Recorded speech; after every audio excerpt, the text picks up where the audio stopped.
Hai minasan, konnichiwa. Bertemu lagi di EduTalks dalam pembelajaran bahasa Jepang Nihongo dasar di pertemuan kita yang ketiga bersama aku, Daria, sebagai tutor kalian.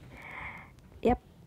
Nah, sebelumnya kita kan sudah mempelajari beberapa materi mengenai kosakata anggota keluarga atau kazoku, penyebutan salam, cara memperkenalkan diri, kemudian mengenai angka, mengenai kata benda, dan lain sebagainya. Nah, di pertemuan kali ini aku akan menjelaskan kepada kalian mengenai beberapa materi baru, yaitu diantaranya mengenal penyebutan jam dan menit dalam bahasa Jepang, mengenal kosakata profesi dalam bahasa Jepang, mengenal kosakata musim dalam bahasa Jepang, mengenal kosakata kerja dan pola kalimat dalam bahasa Jepang, serta penulisan huruf hiragana dari ga sampai po atau huruf hiragana yang menggunakan dakuong dan handakuong. Oke, kita mulai materi pertama ya teman-teman.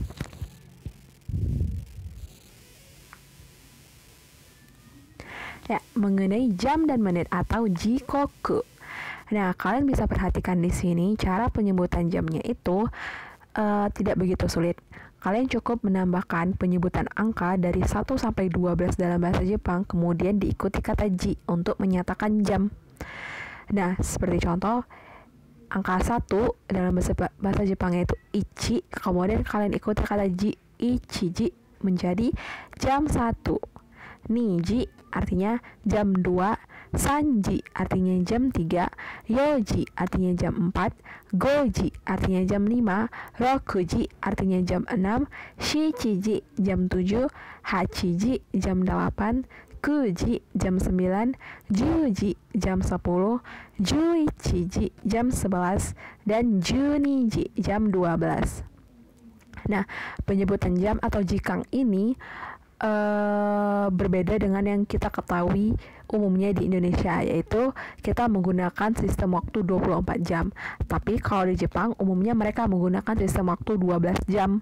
Nah, apa yang membedakan waktunya itu, apakah dia pukul 1 pagi ataukah pukul 1 siang? Nah, kalian bisa membedakannya dengan menambahkan kata gozeng atau gogo. Nah, konsepnya itu tidak jauh berbeda dalam penyebutan waktu dalam bahasa Inggris, yaitu AM dan PM. Nah, gozeng sendiri diletakkan di depan bilangan untuk menunjukkan AM atau pagi, dimulai dari pukul 00 sampai 11.59. Nah, sedangkan kalau untuk gogo diletakkan di depan bilangan untuk menunjukkan PM atau pagi pukul 12 sampai 23.59. Nah, seperti contoh, ketika kalian ingin menyebutkan rokuji yang jam 6-nya pagi hari, maka kalian gunakan kata gozen rokuji. Jadi sudah bisa dipastikan bahwa jam 6 yang dimaksud adalah jam 6 pagi, bukan jam 6 maghrib atau malam. Nah, selain menggunakan gozen dan gogo, kalian juga bisa gunakan penanda waktunya berdasarkan situasinya, seperti asa atau pagi, hiru artinya siang, yoru atau bang artinya malam, konya artinya malam ini, mai asa atau tiap pagi, mai bang atau artinya tiap malam. Nah, kalau untuk mai itu artinya adalah setiap mai asa. Atau di pertemuan sebelumnya aku juga kasih tahu, enggak deh, belum ya, sorry. Kalau mai itu artinya setiap, jadi selain menggunakan asa atau ban, kalian bisa ikuti misalkan kayak hari nichi, jadi mai nichi artinya setiap hari, mai shu setiap minggu gitu, dan lain sebagainya. Nah, di sini kan ada dua kata dalam bahasa Jepang yang artinya malam, yoru atau bang. Nah, kalau kita di Indonesia dalam menyebutkan malam itu kan gak ada bedanya gitu, mau dia malamnya habis maghrib sampai larut malam ya penyebutannya malam juga. Nah, tapi bedanya kalau di bahasa Jepang itu mirip seperti di dalam bahasa Inggris untuk lebih mudahnya. Jadi kalau bang itu sama seperti evening, tapi kalau yoru itu seperti night. Jadi yoru itu lebih larut malam situasinya. Itu sih yang membedakan. Oke. Selanjutnya adalah penyebutan menit atau fung atau pung. Nah, penyebutan menit ini juga tidak jauh berbeda dengan penyebutan dalam penyebutan jam seperti yang tadi itu. Cuma bedanya kalian cukup tambahkan kata fung atau pung aja di belakangnya. Nah, apa yang membedakan itu ialah untuk menitnya yang satuan maka diikuti kata fung, kecuali menit yang satu itu ipung, 1 menit. Nah, kalau untuk menit yang diakhiri puluhan bulat genap itu ditutup dengan kata pung. Seperti 10 menit itu jupung. Nah, kalau yang 5 menit itu kan dia satuan 5. Maka dia menggunakan kata fung, go fung. Atau kalau 6 menit itu roku fung. 6 menit itu ropong. Gitu.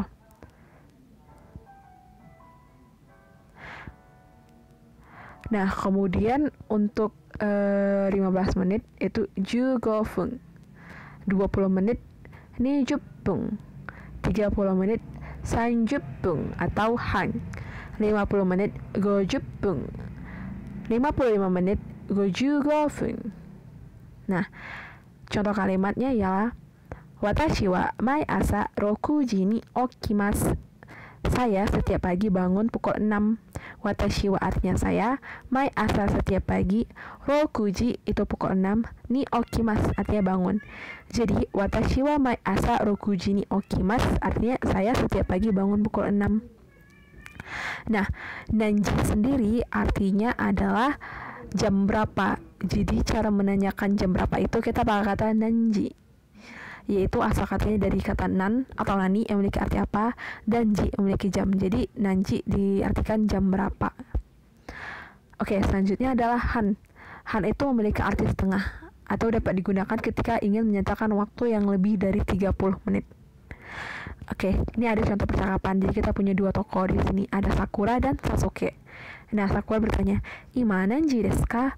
Sekarang pukul berapa? Sasuke menjawab, "Hachiji juppung desu." Jam 8 lewat 10 menit.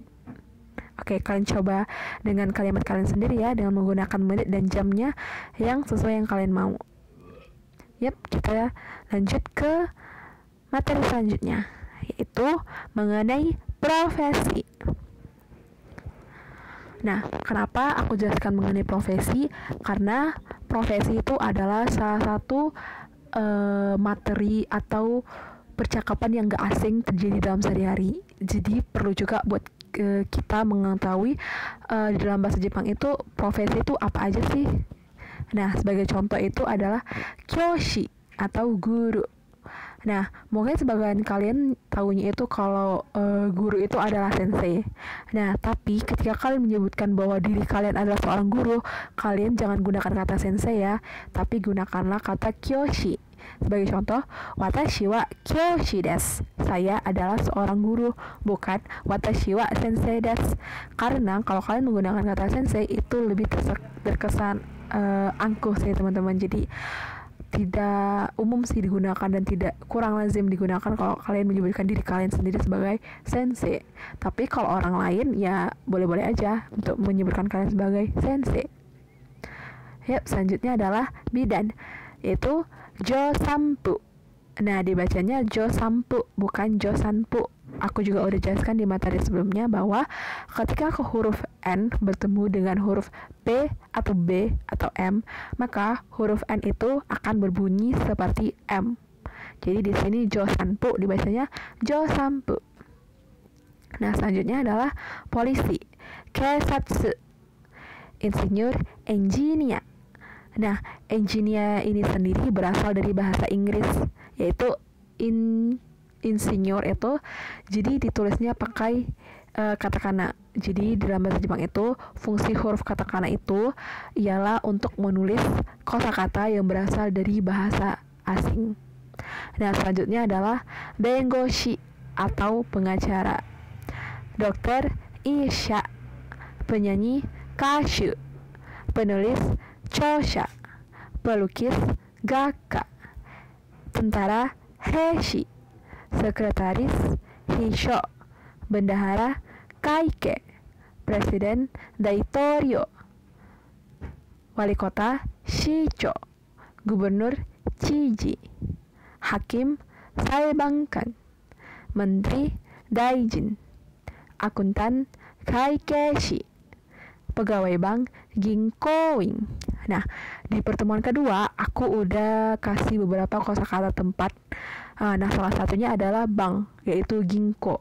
Nah, kalian bisa tambahkan kata in setelah kata tempat itu untuk menyebutkan bahwa kalian adalah pegawai di tempat tersebut. Nah, contohnya kayak kata ginko ini sendiri. Ginko itu bank, in itu pegawai. Jadi ginkoing bisa kita artikan sebagai pegawai bank. Nah, atau contoh lainnya itu adalah kaisha. Kaisha itu kan artinya kantor. Terus kalian tambahkan kata in. Jadi kaishain. Kaishain itu bisa berarti sebagai pegawai kantor. Nah, selanjutnya adalah untensha atau supir. Nah, ini juga konsepnya itu mirip dan ginkoin, cuma bedanya kalau di sini itu pakai kata sha, dan unten itu berasal dari kata kerja untensimas atau mengendarai. Jadi untensha itu sha, orang yang mengendarai itu, atau untensha diartikan sebagai supir. Nah, selanjutnya adalah tera atau penjahit. Nah, ini juga asal katanya bahasa Inggris itu tailor. Jadi kalau orang Jepang tuh nggak bisa menyebutkan tailor. Jadi penyebutannya itu disesuaikan dengan bunyinya pelafalan orang Jepang itu tera, tailor. Kemudian arsitek kenchika, penerjemah honyakusha. Nah, ini juga mirip konsepnya dengan untensha tadi itu, kata kerja kemudian diikuti sha, pelakunya. Jadi honyaku itu kan artinya menerjemahkan, honyaku shimasu. Tapi karena diikuti sha, orang yang melakukan honyaku itu, jadi honyaku sha kita artikan sebagai penerjemah. Nah, kemudian gakusei. Gakusei itu artinya pelajar atau mahasiswa. Kemudian pemandu wisata annainin, petani noka, nelayan ryoshi, pengusaha businessman, fotografer shashinka. Nah, businessman ini juga berasal dari bahasa Inggris, yaitu businessman. Makanya dia ditulis pakai katakana.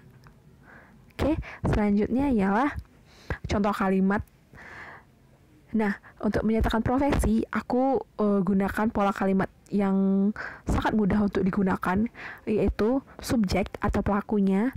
Kalian tambahkan dengan partikel wa, kemudian kalian tambahkan dengan kosakata profesi. Kalian bisa pakai salah satu dari contoh yang aku jelaskan di sebelumnya, kemudian ditutup dengan kata des. Nah, contohnya adalah aku akan pakai subjeknya, yaitu saya, watashi, dan profesinya adalah daigakusei atau mahasiswa, atau gakusei, itu sama aja sih. Nah, yaitu watashi wa daigakusei desu, saya seorang mahasiswa. Nah, kemudian contoh kedua ialah kare wa kenchika desu, dia laki-laki seorang arsitek. Nah, untuk menyebutkan dia di dalam bahasa Jepang itu ada dua tipe. Nah, kalau kita di Indonesia itu dia ya bisa berarti siapa aja, mau dia laki-laki mau dia perempuan, yang nggak dibedakan sih katanya. Jadi mirip seperti di bahasa Inggris, kalau dia itu kan dia perempuan she, kalau dia laki-laki itu he. Nah, kalau di Jepang sendiri, kalau dia laki-laki itu kare, kalau dia perempuan itu kanojo. Nah, kanojo juga bisa artinya sebagai perempuan, pacar perempuan gitu. Kemudian chichi wa komuin desu, ayah adalah seorang pegawai negeri. Komuin, pegawai negeri. Cici, ayah.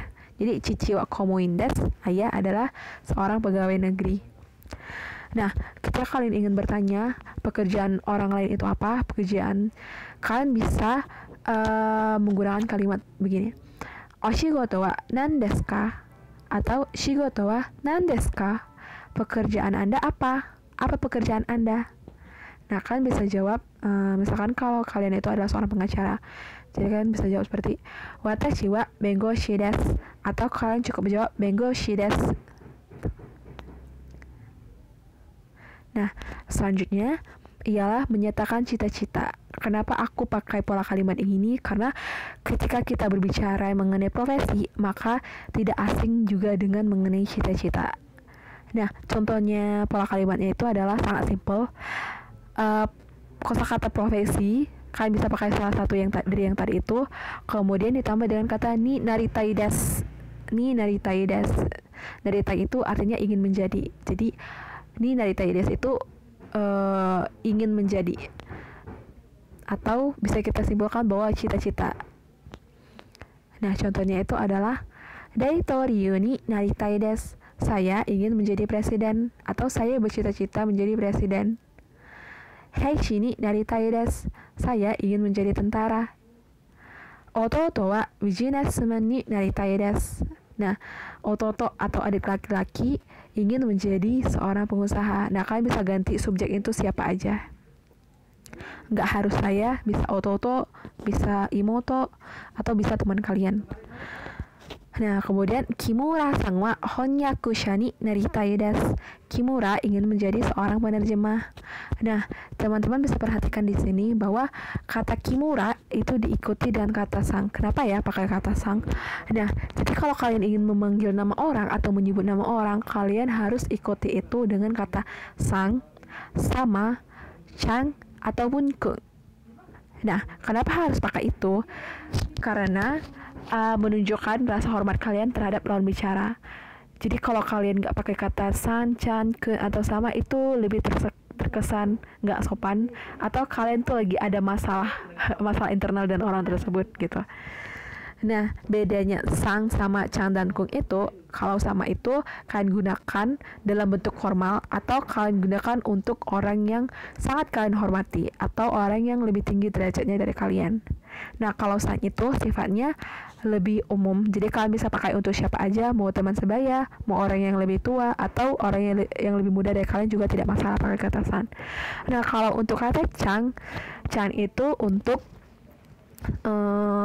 orang, anak kecil ataupun anak perempuan, jadi sifatnya lebih feminin. Nah, kalau untuk kun itu kalian bisa pakai untuk anak laki-laki atau teman kalian yang sebaya yang cowok, jadi sifatnya lebih maskulin. Nah, itu informasi tambahannya. Oke. Selanjutnya ialah mengenai musim atau kisetsu. Kalian bisa perhatikan di sini, di Jepang itu terdapat 4 musim, yaitu musim semi atau haru, musim panas, natsu, musim gugur, aki, dan musim dingin, fuyu. Nah, dalam 1 tahun itu di Jepang terjadi 4 musim. Jadi kalau di bulan Maret sampai Mei itu terjadi musim semi. Kalau di bulan Juni sampai Agustus itu terjadi musim panas atau natsu. Di bulan September sampai November terjadi musim gugur. Dan bulan Desember sampai Februari terjadi musim dingin atau fuyu. Nah, kalau sekarang itu bulan Desember, artinya sekarang lagi musim fuyu di Jepang atau musim dingin. Nah, kita coba aplikasikan dengan contoh kalimat berikut ya. Haru ni wa sakura ga saite imasu. Pada musim dingin, bunga sakura bermekaran. Sakura, haru ni wa, pada musim semi. Fuyu no toki, Nihon wa totemo samui desu ne. Pada musim dingin, Jepang sangat dingin ya.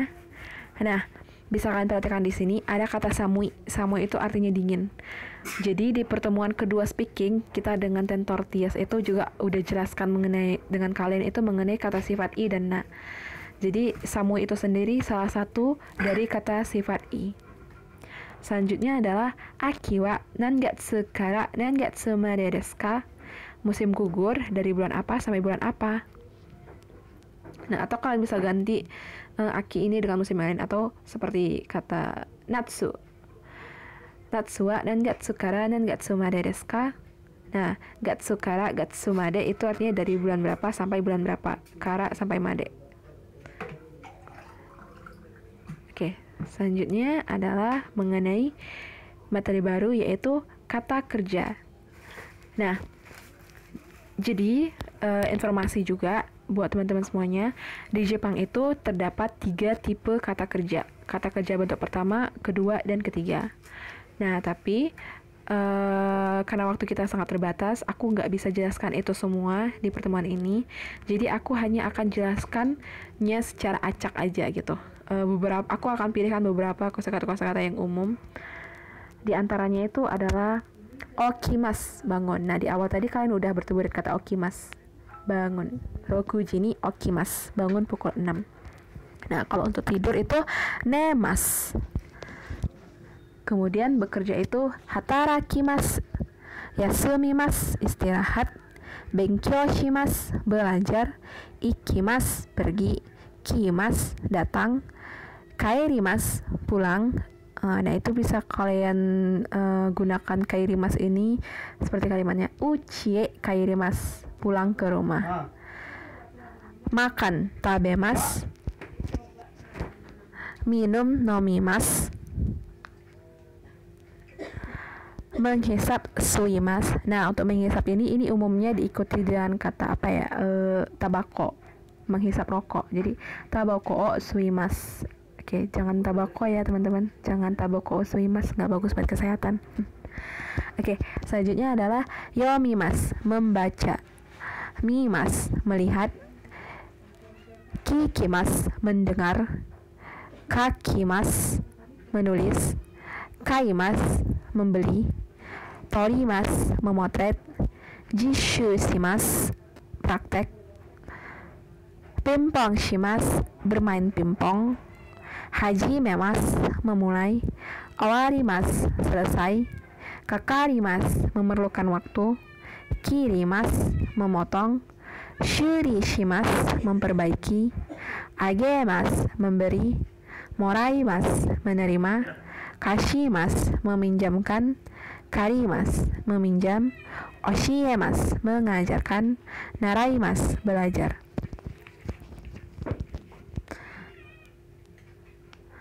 Nah, kalian juga bisa aplikasikan kosakata kerja tersebut dalam bentuk kalimat. Nah, aku kasih contoh pola kalimat yang simple, yaitu subjek atau pelakunya, ditambah partikel wa, ditambah kata benda, ditambah partikel o, dan ditutup dengan kata kerja. Nah, contohnya itu sangat simple. Watashi wa jusu wo nomimasu. Saya minum jus. Nah, jusnya itu kalian bisa ganti dengan minuman yang lain, misalkan susu atau bahasa Jepangnya miruku. Watashi wa miruku o nomimasu. Saya minum susu. Atau contoh yang lain itu air putih, miru. Watashi wa miru o nomimasu. Saya minum air. Nah, selanjutnya watashi wa nihongo o benkyou shimasu. Saya belajar bahasa Jepang. Nah, Nihongo itu artinya kan bahasa Jepang. Nihongo ini bisa kalian ganti dengan bahasa yang lain dengan diikuti kata go bahasa. Misalkan eigo itu bahasa Inggris, atau furansugo itu seperti watashi wa furansugo o benkyou shimasu. Saya belajar bahasa Prancis. Nah, silakan dicoba dengan bahasa yang lainnya. Nah, selanjutnya adalah Sakura sang wa shashin o torimasu. Sakura memotret foto. Imoto wa asa gohan o tabemasu. Adik perempuan makan sarapan pagi. Sensei wa shitsumon o kakimasu. Guru menulis pertanyaan. Oke. Nah, itu tadi beberapa contoh pola kalimat dengan menggunakan kata kerja. Kalian bisa coba praktikkan dengan kosakata-kosakata yang lain dan diikuti kata benda yang lain. Nah, selanjutnya ialah penulisan huruf hiragana dari ga sampai po. Nah, sebelumnya aku juga udah jelaskan mengenai penulisan huruf hiragana dari a, ka, satana, hamaya, rawa sampai en. Nah, sebenarnya dari ga sampai po itu basicnya sama dengan huruf hiragana sebelumnya, cuma bedanya itu huruf dari ga sampai po itu menggunakan tambahan dakuong atau teng-teng, koma petik 2 di atas kanan itu, dan handakuong atau lingkaran di atas kanan itu. Nah, kalian bisa lihat contohnya di video ini. Silakan siapkan juga kertas untuk latihan untuk kalian coba praktikkan di lembar kalian sendiri ya teman-teman.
Nah, itu tadi penulisan dari ga sampai po.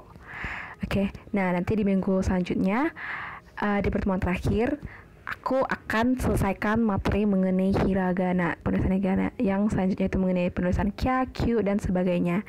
Jadi, buat teman-teman harap difokuskan penulisan hiragananya karena target kita adalah kita bisa menguasai huruf hiragana di pembelajaran bahasa Jepang grammar kita ini yang sangat singkat. Nah, jadi buat teman-teman yang masih antusias mengenai penulisan huruf Jepang, karena di Jepang itu ada beberapa jenis tulisan lain yaitu katakana dan kanji, kalian bisa request di grup untuk minta dikirimkan file PDF untuk latihan di rumah. Nanti aku akan share juga kok, tenang aja. Oke lah teman-teman, sekianlah materi kita di pertemuan kita yang ketiga ini dalam pembelajaran bahasa Jepang. Jangan lupa untuk coba perhatikan di rumah, untuk coba latihan menulisnya juga, dan jangan lupa selesaikan kuisnya ya. Ja, owarimasu. Mata raishu. Sampai jumpa minggu depan.